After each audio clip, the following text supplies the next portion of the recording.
World news and entertainment में आप सभी का स्वागत है। आप सभी से एक छोटी सी अपील है, पहली बार है तो चैनल को सब्सक्राइब करके घंटी बजा दीजिएगा टन से। हर एक वीडियो को लाइक और शेयर करना जरूरी होता है। ये सारे काम बिल्कुल फ्री हैं, यानी मुफ्त में आप इस चैनल को मजबूत कर रहे हैं। वक्फ एक्ट पर संसद में चर्चा हो रही है। लोकसभा से पास हो गया है, राज्यसभा से भी पास हो जाएगा, राष्ट्रपति महोदया साइन कर देंगी और ये कानून बन जाएगा। लेकिन ये कानून बैकडेट से लागू नहीं होगा। ये कानून अब जिस दिन राष्ट्रपति महोदया साइन करेंगे उसके बाद से लागू होगा, यानी 2025 से लागू होगा। जबकि प्लेस ऑफ वर्शिप एक्ट 1947 से लागू है, 15 अगस्त 1947 से लागू है। इस पूरी चर्चा के दौरान जो पता चला कि भारत में 40 लाख एकड़ जमीन पे वक्फ बोर्ड ने अपना दावा ठोक रखा है। मैंने जब पीआईएल फाइल किया था तो मैंने अपनी पीआईएल में 10 लाख एकड़ का जिक्र किया था, क्योंकि उस समय मेरे पास यही जानकारी थी। लेकिन इस संसद में चर्चा के दौरान पता चला कि 10 लाख एकड़ नहीं, 40 लाख एकड़ जमीन पे वक्फ बोर्ड ने अपना दावा ठोक रखा है। और ये भी पता चला कि 40 लाख एकड़ में से मात्र 50,000 एकड़ जमीन थी 1950 में, यानी 500 साल की मुगलों की गुलामी, 200 साल की अंग्रेजों की गुलामी, कुल 700 साल की गुलामी में वक्फ प्रॉपर्टी थी मात्र 50,000 एकड़। और संविधान लागू होने के 75 साल के अंदर यह प्रॉपर्टी हो गई 40 लाख एकड़।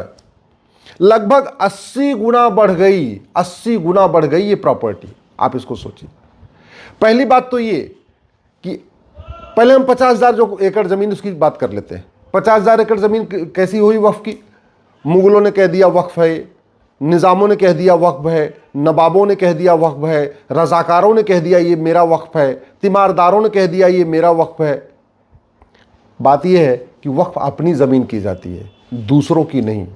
अगर वक्फ की डिफिनीशन देखिए जो हदीस में दी हुई है, उसके अनुसार वक्फ यानी दान यानी चैरिटी अपनी ज़मीन की जाती है। जैसे हिंदू भी दान करते हैं तो दूसरों की ज़मीन थोड़ी दान करते हैं, अपनी ज़मीन दान करते हैं, अपनी गाड़ी दान करते हैं, अपना अंग दान करते हैं। अपना मान लो अंग दान करना है तो दूसरों को मार के थोड़ा उसकी शरीर दान करेंगे, अपना अंग दान करेंगे। ज़मीन दान करनी है तो जो हमारी पुश्तैनी ज़मीन है या जो हमने मेहनत से कमाई खरीदा है उसको दान करेंगे। उसी को इंग्लिश में चैरिटी कहते हैं, उसी को अरबी में वक्फ कहते हैं। तो यानी वक्फ भी अपनी ज़मीन दान की जाती है। तो जो ये 50,000 एकड़ ज़मीन है, ये 50,000 एकड़ ज़मीन न मुगलों को वक्फ का अधिकार, क्योंकि यहाँ पे उनकी कोई पुश्तैनी ज़मीन थी नहीं, न नवाबों को कोई वक्फ का अधिकार, क्योंकि उनकी भी कोई पुश्तैनी ज़मीन नहीं थी। वो मुगलों की सेवा करते थे, उसके बदले उन्होंने उनको जागीर दे रखा है। न निज़ामों को वक्फ का अधिकार, न रजाकारों को वक्फ का अधिकार, न जागीरदारों को वक्फ का अधिकार, न ज़मींदारों को वक्फ का अधिकार, न तीमारदारों को वक्फ का अधिकार, क्योंकि ये सारे मुगलों की सेवा करते थे और मुगलों ने जगह जगह उनको 4-4, 6-6 गाँव दे रखे थे। जब 4-4, 6-6 गाँव उनको दिया था केवल देखभाल करने के लिए, तो उनको वक्फ का अधिकार कैसे हो गया? मदीना से आए मदनी परिवार को वक्फ का अधिकार नहीं, क्योंकि वो तो यहाँ केवल सेवा करने आए थे, मुगलों ने उनको बुलाया था। बुखारा से आए बुखारी परिवार को भी वक्फ का अधिकार नहीं, क्योंकि उनको तो केवल एक मस्जिद में इमाम बनाने के लिए वहाँ से बुलाया गया था, उनकी कोई पुश्तैनी ज़मीन तो है नहीं।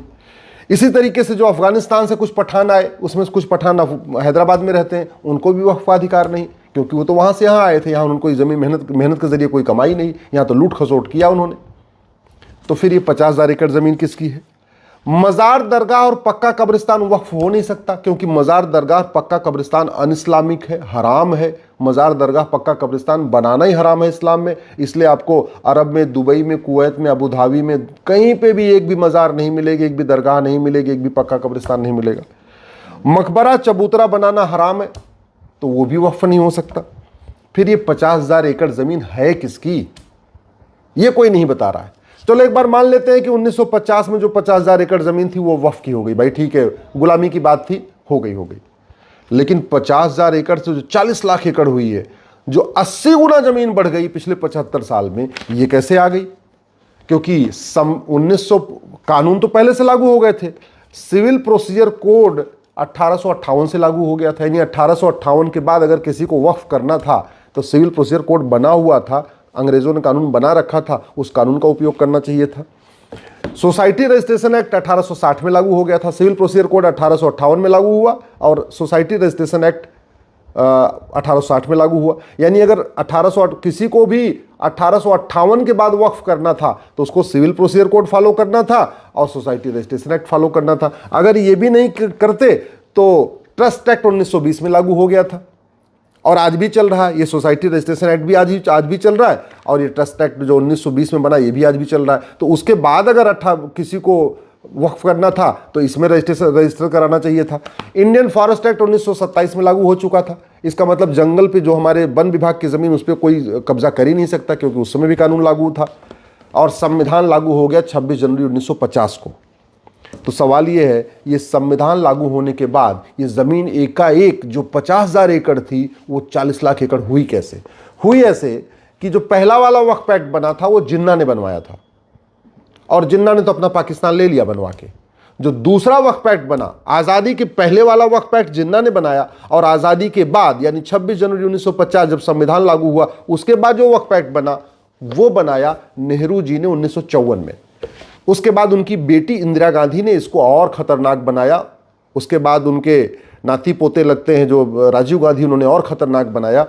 सबसे खतरनाक कानून बनाया 1995 में नरसिम्हा राव ने, और उनसे भी खतरनाक कानून बनाया 2013 में, सत्ता जाने के कुछ दिन पहले, इलेक्शन के कुछ दिन पहले, जब 2014 में इलेक्शन था उसके ठीक कुछ दिन पहले वो बनाया मनमोहन सिंह जी ने। और इस घटिया कानून का परिणाम ये हुआ, जिसकी शुरुआत नेहरू जी ने किया, कि जो 50,000 एकड़ ज़मीन थी वो 40 लाख एकड़ हो गई। अब बात करते हैं संविधान की। संविधान में वक्फ बोर्ड या वक्फ ट्रिब्यूनल तो छोड़िए, WAQF नाम का शब्द ही नहीं है। मैं चुनौती देता हूं, कांग्रेस और बाकी जो पार्टियां हैं उनके पास बड़े बड़े दिग्गज वकील हैं, मैं भारत के किसी भी जज से, किसी भी संविधान विशेषज्ञ से, किसी भी वरिष्ठ वकील से इस बात पे खुली बहस करने के लिए तैयार हूं कि मुझे संविधान के किसी एक पन्ने पे एक बार WAQF दिखा दो। और मैं इस बात के लिए भी बहस करने के लिए तैयार हूं कि संविधान का कौन सा पन्ना, कौन सा अनुच्छेद, कौन सा आर्टिकल मजहब के आधार पे बोर्ड और ट्रिब्यूनल बनाने की इजाजत देता है। मैं इस पर किसी से भी खुली चर्चा के लिए तैयार हूं कि मुझे यह बता दो संविधान का कौन सा आर्टिकल मजहब के आधार पे मंत्रालय बनाने, मजहब के आधार पे आयोग बनाने, मजहब के आधार पे वक्फ बोर्ड बनाने, मजहब के आधार पे वक्फ ट्रिब्यूनल बनाने, मजहब के आधार पे नियम बनाने, मजहब के आधार पे कानून बनाने, मजहब के आधार पे लोन देने, मजहब के आधार पे वजीफा देने, मजहब के आधार पे कोचिंग खोलने और मजहब के आधार पे मदरसा चलाने की इजाजत देता है। अब जब मैंने कह दिया मदरसा तो बहुत सारे लोग कहेंगे नहीं आर्टिकल 30 इजाजत देता है। अरे भैया आर्टिकल 30 ठीक से पढ़िए। और संविधान का जब कोई आर्टिकल पढ़ा जाता है तो एक आर्टिकल अकेले में नहीं पढ़ा जाता, उसके आगे पीछे के भी आर्टिकल पढ़े जाते हैं। आर्टिकल 27 कहता है रिलीजियस काम के लिए 1 रुपए खर्च नहीं होगा, धार्मिक कार्यों के लिए खर्च होता है, रिलीजियस काम के लिए नहीं। आर्टिकल 28 कहता है कि रिलीजियस टीचिंग दी नहीं जा सकती स्कूल में, धार्मिक ग्रंथों को पढ़ाया जा सकता है, मजहबी किताबों को नहीं। आर्टिकल 29 कहता है, जहां माइनॉरिटी शब्द एक बार आया है, कि भैया सबको, भारत में जो भी नागरिक हैं सबको अपने लैंग्वेज को, अपने स्क्रिप्ट को, अपने कल्चर को प्रोटेक्ट और प्रमोट करने का अधिकार है। रीतियों को प्रोटेक्ट करने का अधिकार है, कुरीतियों को नहीं। प्रथा को प्रोटेक्ट करने का अधिकार है, कुप्रथाओं को नहीं। और आर्टिकल 30 कहता है कि देश में सभी लोगों को, चाहे वो रिलीजियस माइनॉरिटी है, लिंग्विस्टिक माइनॉरिटी है, उनको भी एजुकेशन इंस्टीट्यूशन खोलने का अधिकार है। मदरसा नहीं, मदरसा एजुकेशन इंस्टीट्यूशन नहीं होता, मदरसा दीनी तालीम सेंटर होता है। मैं इस पर भी, क्या आर्टिकल 30 मदरसा खोलने की इजाजत देता, इस पर भी मैं किसी भी हाई कोर्ट के जज, सुप्रीम कोर्ट के जज या वरिष्ठ वकील या किसी सांसद, विधायक, मंत्री या बुद्धिजीवी से खुली चर्चा के लिए तैयार हूं। ये बहुत बड़ा मिथ है, ये बहुत बड़ा गलत इंटरप्रिटेशन है कि आर्टिकल 30 मदरसा खोलने की इजाजत देता है। देता ही नहीं है। संविधान मजहबी तालीम की इजाजत ही नहीं देता, संविधान धार्मिक शिक्षा की इजाजत देता है। वेद, पुराण, उपनिषद, गीता, रामायण ये धार्मिक ग्रंथ हैं। बाइबल और कुरान मजहबी किताबें हैं, रिलीजियस बुक्स हैं। अब सवाल ये बनता है कि अब कानून तो बन गया, लेकिन नए वाले कानून से क्या होगा? अगर ये कानून आज से लागू होने की बजाय 15 अगस्त 1947 से लागू हो या 26 जनवरी 1950 से लागू हो, तब तो देश को फायदा है, नहीं तो इस कानून का फायदा केवल और केवल मुस्लिम्स को ही मिलेगा। अगर इस कानून में जो नया अमेंडमेंट आया है, जैसे इसमें कहा गया है कि जो पब्लिक लैंड है, जो सरकारी संपत्ति है, उसका सर्वे डीएम करेंगे। अगर ऐसे ही एक व्यवस्था कर दिया जाए कि केवल मुस्लिम का मामला चलेगा वक्फ बोर्ड और वक्फ ट्रिब्यूनल में, जहां पे भी दूसरी पार्टी गैर मुस्लिम है फिर वो मामला चलेगा कोर्ट में। ये दो संशोधन अगर कर दिए जाए, पहला ये जो कानून है इसको रेट्रोस्पेक्टिव लागू किया जाए, जैसे प्लेस ऑफ वर्शिप एक्ट 1947 से लागू है इसको ऐसे लागू किया जाए, और दूसरा इसमें साफ साफ प्रावधान होना चाहिए कि ये केवल मुस्लिम पे ही लागू होगा, जहां दोनों पक्ष मुस्लिम हैं वहीं लागू होगा। जो गैर मुस्लिम है उनको कोर्ट में जाने के लिए रास्ता खुलेगा, उनको यहाँ पे वक्फ ट्रिब्यूनल में नहीं आना होगा। पहली बात तो मैं बार बार कहता हूं, भारत का संविधान मजहब के आधार पर बोर्ड ट्रिब्यूनल बनाने की इजाजत ही नहीं देता, और अगर फिर भी सरकार बना रही है, कंटिन्यू कर रही है, तो इसमें केवल और केवल मुस्लिम्स के लिए व्यवस्था होनी चाहिए। जहां मुस्लिम और हिंदू का झगड़ा हो, मुस्लिम जैन का झगड़ा हो, मुस्लिम पारसी का झगड़ा हो, मुस्लिम ईसाई का झगड़ा हो, किसी भी गैर मुस्लिम के साथ झगड़ा हो किसी जमीन के विवाद का, तो वो पूरी तरीके से कोर्ट में ही मुकदमा चलना चाहिए। और सबसे इंपॉर्टेंट ये, मजार, दरगाह, पक्का कब्रिस्तान वक्फ प्रॉपर्टी नहीं हो सकती, दुनिया के किसी इस्लामिक देश में नहीं है। मदरसा वक्फ प्रॉपर्टी नहीं हो सकता क्योंकि भारत का संविधान मदरसा चलाने की इजाजत नहीं देता। इस पे मैं फिर कभी चर्चा कर लूंगा। आर्टिकल 27, 28, 29, 30 को एक साथ पढ़िए, ध्यान से पढ़िए। 27 कहता है कोई 1 रुपए खर्च नहीं होगा किसी मजहब को प्रमोट करने के लिए। आर्टिकल 28 कहता है कि कोई रिलीजियस चीज पढ़ाई नहीं जाएगी। आर्टिकल 30 कहता है एजुकेशन इंस्टीट्यूशन खोलने का अधिकार है, engineering college, medical college, law college खोलने का अधिकार है, सेकुलर एजुकेशन देने का अधिकार है, दीनी तालीम सेंटर खोलने का अधिकार नहीं है। आर्टिकल 30 की व्याख्या ठीक से करने की ज़रूरत है। इसलिए मेरा सरकार से निवेदन है, वर्तमान जो कानून अगर ये रेट्रोस्पेक्टिव लागू नहीं हुआ, बैक डेट से लागू नहीं हुआ, और इसमें हिंदू, जैन, बौद्ध, सिख को आज भी अगर वक्फ ट्रिब्यूनल जाने के लिए मजबूर किया गया तो इसका बहुत लाभ नहीं होगा। हाँ, 20% लाभ होगा, मनमानी रुकेगी। कम से कम जो ऊसर ज़मीन, बंजर ज़मीन, खेल का मैदान, पार्क में, रेलवे की ज़मीन में, पीडब्ल्यूडी की ज़मीन में, स्कूल की ज़मीन में, हॉस्पिटल की ज़मीन में वक्फ प्रॉपर्टी वक्फ बोर्ड कब्जा कर रहा था, वो तो रुक जाएगा क्योंकि वो पब्लिक लैंड है। लेकिन हिंदुओं की ज़मीन पर अभी भी कब्जा वक्फ बोर्ड करेगा, जैन, बौद्ध, सिख, पारसी, ईसाई की ज़मीन पर अभी वो वक्फ बोर्ड कब्जा करेगा। समाधान इसका यही है, इसको रेट्रोस्पेक्टिव लागू किया जाए।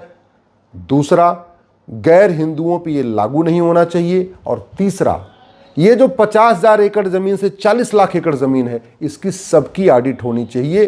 क्यों? क्योंकि जब संविधान लागू हो चुका है, आपके सारे कानून लागू हो चुके हैं, आपका फॉरेस्ट एक्ट लागू हो चुका है, आपका सोसाइटी रजिस्ट्रेशन एक्ट लागू हो चुका है, आपका ट्रस्ट एक्ट लागू हो चुका है, आपका सिविल प्रोसीजर कोड लागू हो चुका है, तो जब से ये कानून बने हैं उसके बाद कोई ये नहीं कह सकता कि हमारे पास कागज नहीं है और हम कागज नहीं दिखाएंगे। कागज सबको दिखाना पड़ेगा, कागज सबको दिखाना चाहिए अगर ईमानदारी है तो, और सरकार को भी कागज देखना चाहिए।